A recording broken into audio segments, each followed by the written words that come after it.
Hi viewers, welcome to our channel. ప్రస్తుతం మనతో పాటు ఇమ్మంది రామారావు గారు సీనియర్ జర్నలిస్ట్ ఉన్నారు. వారితో ఒకసారి మాట్లాడదాం. సార్ నమస్కారం. సార్ అల్లు అర్జున్ గారికి అండ్ నాగబాబు గారికి మధ్య చిన్నగా ఒక మనస్పర్ధలు రావడం మనం చూసాం సార్ ఎలక్షన్స్ టైంలో.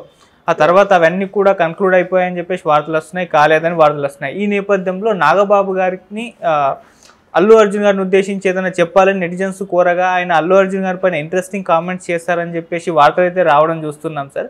మరి నెటిజన్స్ అల్లు అర్జున్ గారి గురించి ఎటువంటి క్వశ్చన్స్ నాగబాబు గారిని అడిగారు, మరి ఆయన ఏ విధంగా స్పందించారు సార్? ఇక్కడ మనం ఒక విషయం తెలుసుకోవాలండి. రెండు ఫ్యామిలీస్గా విడిపోయినాయి మెంటల్గా. రెండు ఫ్యామిలీస్గా విడిపోయిన తర్వాత మేము కలిసే ఉన్నామని చెప్పడం చెప్పకూడదని కాదు, కానీ వాళ్ళకి ఎవరికున్న ఐడెంటిటీ వాళ్ళకు ఉంటుంది. మొన్న శిరీష్ కొంచెం గట్టిగానే మాట్లాడాడు. గట్టిగా మాట్లాడడానికి ఎవరో చెప్పకపోతే, అరవిందో లేకపోతే అర్జునో చెప్పకపోతే ఆయన మాట్లాడడు కదా. మాట్లాడే వయసు కాదు, మాట్లాడే స్థాయి కూడా ఇండస్ట్రీలో ఆయనకి లేదు. కానీ ఆయన అన్నయ్య మీద ట్రోల్ చేసిన ప్రతి ఒక్కరిని కూడా చురకలు అంటిస్తూ మాట్లాడాడు.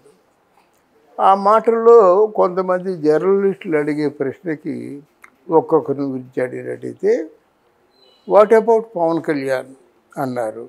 అంటే ఆయన డౌన్ టు ఎర్త్ అని ఏదో చెప్తారు కదా. పవన్ కళ్యాణ్ గురించి ఈరోజు మనమైనా ఒక మాట చెప్పి వదిలేస్తే ఊరుకోరు అని ఫ్యాన్స్. అదేం లేకుండా హార్డ్ వర్కర్ అని చెప్పాడు. సింపుల్గా హార్డ్ వర్కర్ అంటే మ్యాగ్నిఫిషియంట్, జెంట్మెన్ ఇట్లాంటి పదాలు లేవు. కొన్ని పదాలు రావా అంటే వాళ్ళకి పదాలు వచ్చినప్పటికి కూడా మాట్లాడకుండా ఒక్క మాటతో ముక్తసరి సమాధానం అంటారు. ఆ సమాధానం చెప్పాడు.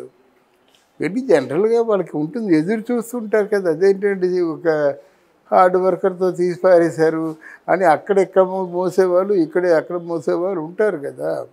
దాంతో నాగబాబుని కూడా కొంతమంది జర్నలిస్టులు మరి what about your Allu Arjun అనమాట. ఆయన కూడా హార్డ్ వర్కర్ అని చెప్పాడు అనమాట. మాటకు మాట సమాధానం తిరిగిపోయింది. దీని తర్వాత మనం ప్రొలాగ్ చేయవలసిన అవసరం లేదు. ప్రొలాగ్ చేసినప్పటికి కూడా వాళ్ళు ఆ సమాధానాలు వస్తాయి. దాని ఒకటి విశ్వసనీయ సమాచారం ఏమిటంటే, అరవింద్ గారు మళ్ళీ ఎప్పట్లా ఉందామని చెప్పడానికి ప్రయత్నం చేసినప్పుడు కూడా పవన్ కళ్యాణ్ గారు ఆ అవకాశం ఇవ్వలేదు. తర్వాత ఒకటి రెండు సందర్భాల్లో చిరంజీవి గారు ప్రస్తావించలేదు, కానీ చెప్పగానే చెప్పించారు. ఆయన ఎవరి మాట వింటాడు? ఇంట్లో సురేఖమ్మ గారు మాట వింటాడు. ఆ సురేఖమ్మ చెప్పమని చెప్తే ఆవిడంత సంస్కారి అంటే నా అన్నయ్య కాబట్టేనా చెప్తున్నావు అని ఆయన అనుకుంటాడేమోనని. లేదు బాబు అవన్నీ లేదు, అందరూ కలిసే ఉన్నాం కదా అని చెప్పింది, కానీ వాళ్ళ ప్రస్తావన తీసుకురాడు. అంటే ఇంత గోప్యంగా అంటే వాళ్ళు హైడ్ చేసుకుంటూ మాట్లాడుకుంటున్నారంటే ఇది ఇప్పటితో తీరేది కాదు. దీనికి ఒక సమయం వస్తుంది. ఆ సమయం నెక్స్ట్ వచ్చే పుష్ప రిలీజ్కే వస్తుంది. మరి రిలీజ్కి వస్తుందంటే ఎవరు ఎలా స్పందిస్తారు? ఆ స్పందించేది కూడా ముందు చెప్పేస్తారు. నాకెవరు శత్రువులు లేరు, నాకెవరు మిత్రులు లేరు, ప్రజలే నా మిత్రులు, ప్రజలే నా శత్రువులు, కనుక ఎవరిని కూడా మీరు బాధ పెట్టవద్దు అని చెప్తాడు ఆయన. అంతే కదా చెప్తాడు. కానీ జనసేన వాళ్ళు ఊరుకుంటారా? కడుపు మండిపోయి ఉంది. పవన్ కళ్యాణ్ని తీసి పాయేసి ఏం పవన్ కళ్యాణ్ గురించి అంటే మాట్లాడాలా? పవన్ కళ్యాణ్ గురించి మాట్లాడకుండా నేను ఈ సభను ముగించేస్తే మీరు ఏమైనా చేస్తారా? ఇట్లాంటి మాటల్లో కొన్ని దొరికిపోయారు. అంటే మనసుని హార్ట్ చేసే విషయం మొన్న కూడా చెప్పాడు. నేను ఎందుకు మాట్లాడలేదంటే పదే నేను ఏ సభకు వచ్చినప్పుడు కూడా పవర్ స్టార్ అంటే ఈ సభ అవుతుంది, అది వచ్చేస్తుంది లైమ్ లైట్లోకి, అందుకే నేను కోపడ్డాను, కానీ నాకు వ్యక్తిగతంగా ఏ అభిప్రాయం లేదు అని చెప్పాడు.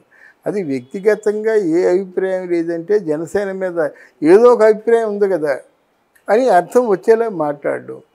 అన్నిటికంటే వాళ్ళు బాగా పెంచేసే విషయం ఏమిటంటే, అంటే అల్లు రామలయ్య గారు అంటూ లేకపోయినట్టయితే బాపట్లలో పంచర్లు వేసుకునేవారు. ఆ మాట కొంచెం గట్టిగా నాటుకుంది ఎవరికి. ఈవెన్ చిరంజీవి గారికి కూడా ఆ మాట పైన కొంచెం స్పందించడం కాదు, ఆ మాట రికగ్నైజ్ చేశాడు. అంటే ఆయన నోటు చేసుకున్న అంశాల్లో ఆయన చాలా సీరియస్ మనిషి.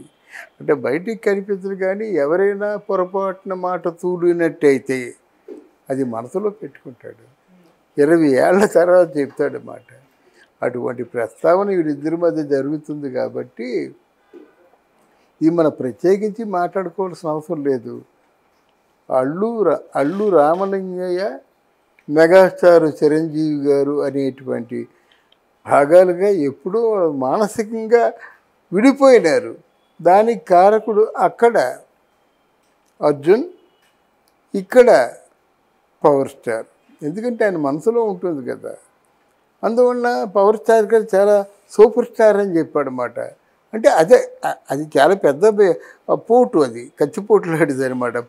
ఇప్పుడు అల్లు అర్జున్ గారు ఉన్నారంటే సూపర్ స్టార్ అన్నాడు, మరి రైజింగ్ స్టార్ అని చెప్పిన బాగును. ఇలాంటి మాటలు వాడుకున్నారు. దీని గూఢార్థం అందరికీ తెలిసిందే.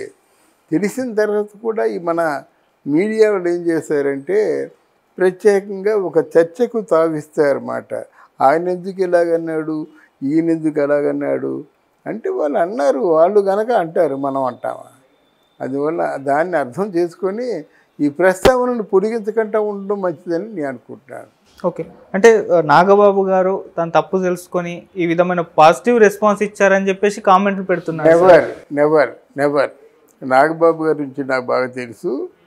ఆయన మాట ఎవరిని అన్నప్పుడు కూడా అది కేవలం ఎవరిని దృష్టిలో పెట్టుకొని అన్నాడో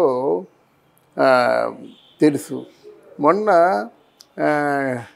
ఏదో మన నిహారికథల సినిమా వచ్చింది కదా, కమిటీ కుర్రోళ్ళ సినిమాని వాళ్ళు పిఠాపురాన్ని ఎంపిక చేసుకోవడంలో చాలా అర్థవంతంగా ఉంటుంది. అంటే పిఠాపురానికి ఒక కళ వచ్చింది. ఎవరైనా మన ఊర్లో సినిమా ఫంక్షన్ పెట్టుకుంటే అంతకంటే పండగ ఏముంటుంది మనకి.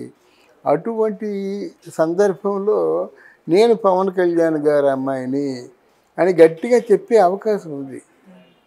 నాగబాబు ఏమన్నాడంటే ఇండస్ట్రీ అనేది అందరిది, మీ నాన్నది కాదు, మీ తాతది కాదు.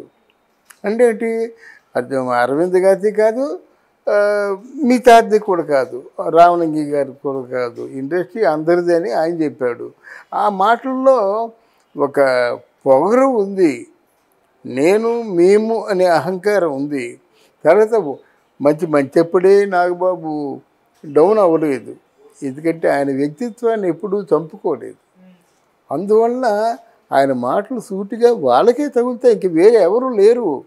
తండ్రి తాతలు ఎవరు ఉంటారండి, వీళ్ళు ఎవరినో తెచ్చి పెట్టుకున్నా సరే ఆ మాట తేలిపోతుంది కనుక ఇది డెఫినెట్గా వాళ్ళని దృష్టిలో పెట్టుకున్న మాట. ఇప్పుడు నాగబాబు లొంగే పరిస్థితి కాదు కదా. ఈయన almost all CM, deputy CM అని తమ్ముడు అయినట్టయితే ఆయన తాలూకు వ్యవహారం మొత్తం అంతా చూసేది నాగబాబు గారు అని అందరికీ తెలుసు. ఆ స్థానంలో ఉండి మాట్లాడతాడు, ఏ మాట మాట్లాడినా సరే. Thank you so much. Thank you very much.